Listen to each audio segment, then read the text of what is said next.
Hello ladies and gentlemen, greetings MechWarriors, welcome back to MechWarrior Online. Today here in River City.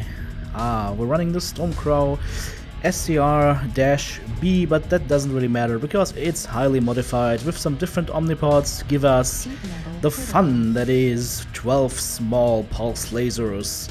6 small pulses in the right arm, 4 small pulses in the left arm, and 3 in the torso/head to give me a little bit more damage.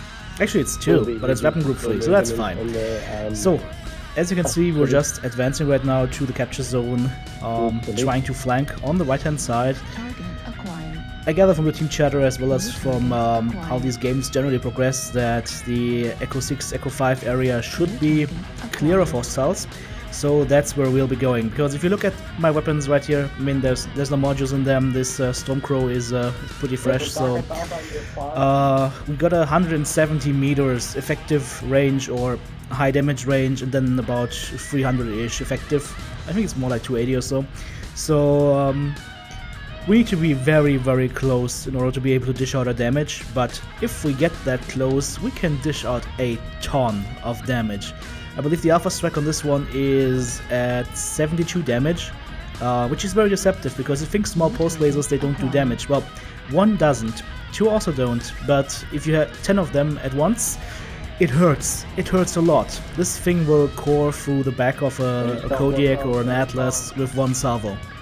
You wanna push in at F5? And maybe some sneezing on it or something like that. You get the drift. So right now I'm just trying to stay behind the enemy, but I see this Jenner coming in and I'm like, okay, he knows that I'm here. That's fine. Hello, Mr. Jenner. How do you like my pulses? Yeah, SRM2s? You better run, little chicken, you better run. Yeah, so we need to be careful with the arm mounts. They're A, low mounted, and B, very far off to the side, so it's very easy to hit a corner with those. But there our friend, he's again in our crosshairs, and we can take him down with a salvo to the back. And suddenly Timberwolf. Okay, well, he seems to not like me, so we'll just chase him around the block a little bit. I don't have hand actuators in this one, so I can only shoot up or down, not left or right. But that's fine. We'll just commit to another circle and then just hide in between and see what happens. Yeah, little Timberwolf. Wolfie, Wolfie, Wolfie. Would have been prudent to use... Oh, suddenly Black Knight, by the way. Would have been prudent to use seismic sensors in this one and radar derp, but, well, you know. Let's just go ahead, take off the arm of that Black Knight. You could see how easy that was, actually. The damage on this one is insane. So, unfortunately, the heat is also coming towards insane levels, so we need to be very careful not to overheat here. And let's see if we can take him down with this salvo. Nope, we can't. He twisted fast enough, so now we shot down, which is not good. And he places an airstrike. Okay, well, let's hit and run. So luckily we got out of the way of that airstrike fast enough to actually stay alive. And so now we're way behind enemy lines. Luckily, the enemy has pushed, so they're in the center right now with 1, 2, oh, I think 2 assault mechs and some heavies and some mediums. So let's try and get into position to do some damage here. And as you can see, I always try to go for a sneaky ambush from behind. Ooh, our CT is not looking good right now, so I need to be careful about that. But I think we got some damage down on that bushwhacker. He should be sufficiently terrified by now. And if he isn't, well, he will soon be. Just trying to round the corner here and get up there. Shot the guys in the back. Unfortunately, that Highlander has a different idea. He just wants to shoot me in the face. We just lost 4 of our pulse lasers, so there is about a third of our damage gone. However, we still have the right hand, and the right hand is the heavy hitting one. So, taking out that Highlander to see, and moving forward again. And the Urban Mech is fighting for his life, and I, unfortunately, clumsy as I am, I fall down. Well, let's try that one again. Let's move up again and get some damage down on those targets in the middle. Irby is going in again, and no, Irby! This calls for revenge. Took down the Irby. We'll burn in hell for this. So, taking this guy down as well, and then suddenly Atlas. Boom. That is it. So, we're dead now. Well, unfortunately, there was nothing I could do against that. I didn't get the memo that there's an ECM Atlas running around, otherwise I would have had a field day with him. So, we can just sit here and watch the rest of the game transpire. And perspire. Well, hopefully not perspire. Oh, okay, the Hunchback is perspiring a little bit because he's overheating. Well, it's 3 guys against 1 lonely Atlas. Chances are that he's not going to be able to live through that, especially since he's going for the Shadow Cat.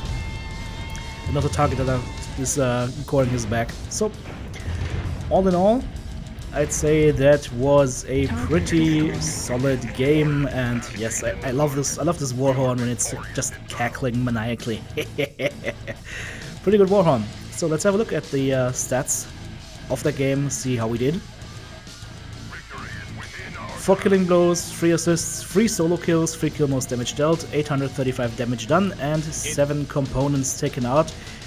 Not too bad. However, I think with better positioning, better team communication, would have been a lot more possible. So let's jump right into the next game, and the reason why this is running on 500% speed is, well, you guessed it, Scaredy Cats. We're here on Frozen City, and it's like 2 teams watching each other, exchanging meaningless PPC pokes and a few LRMs. The obligatory assault mechs getting caught out in the open on their own. You know how it goes. Up until that point where both teams are just fed up with waiting and with NASCARing, and they just engage, and that's where things start to happen and where the fun begins. So I just thought, well, let's just have a little bit more speed in here. Yeah, and as you can see, right hand side, that lone assault mech of ours, he's of course getting shot down. There's literally nothing you can do at this point, because if you go in to help, unless it's the whole team moving to help, you'll just die horribly. So if you get caught out of position with an assault mech, that's it. That is a joy of running assault mechs. Very big, very scary, and also very dead if you get swarmed. So finally, our team decided to push in. It is now time left 8 minutes and 30 seconds, so almost half the game was spent sitting in our base, cowering in fear, and then we finally moved out. So let's see what we can make happen here. It's still a little bit dangerous to move out for me because targets are not out in the open. There's a Shadow Cat, unfortunately out of range, and of course incoming Lurms. Yes, Lurm me. Oh, let's see what we can make happen from this position. There's a Timberwolf going over there, and we opened up both his side torsos. That was good. Let's have a look at the other side, see what we can find. Nothing? Nope, but we get a better position right here, and yes! Take down this guy, and there's a Timberwolf from before again, and remember what I said about the damage output of this mech? Yep, that was a center torso, cored through with 3 salvos, basically. And the Shadow Cat that is now legless, and that means he's an easy target. Pew! He goes down, and we go around the corner to be faced with even Jaguar, making sure that we use the enemy's weak points and take away any kind of weapons that they have. Not trying to get this archer, but somehow, well, I get him, but then he dies, walks 2 steps, and then dies again. I don't know. Doesn't matter. Unfortunately, we overheated here, so let's engage Override and put some damage down on that Cyclops. Unfortunately, we didn't get the kill here, but that's fine. We still have 2 more enemies on the target line. One is a Viper that wants to fly high, only to get dropped down so low. And as you can see, guys, especially with targets that are walking in a straight line or flying in a straight line, the small pulses, due to their short pulse duration, they're extremely deadly. So if you're going for light or medium mechs, you can always consider just going for the legs if you see one of them damaged. So, final target, Shadow Cat, full salvo in there, didn't do anything, and then the 2 small pulses from the center actually take him out. So, that was a nice match overall. The action took less than 2 minutes, and the rest of the match was just waiting. So, My message to you guys is, don't be a scaredy cat. Just group together as a team, communicate, go in, deal some blows, have fun. 5 killing blows, 2 solo kills, 3 kill most damage dealt, and about 500 damage done. Not too much damage done in total, but we brought in the kills and we made some pretty good picks. So, if you want to have a look at the build, it's on screen right now. I'll also go ahead and put it into the video description of this YouTube video. If you like this video, please make sure to give me a thumbs up, leave a comment, and feel free to add me on the friends list in MechWarrior Online. Hope to see you guys soon. TTB out.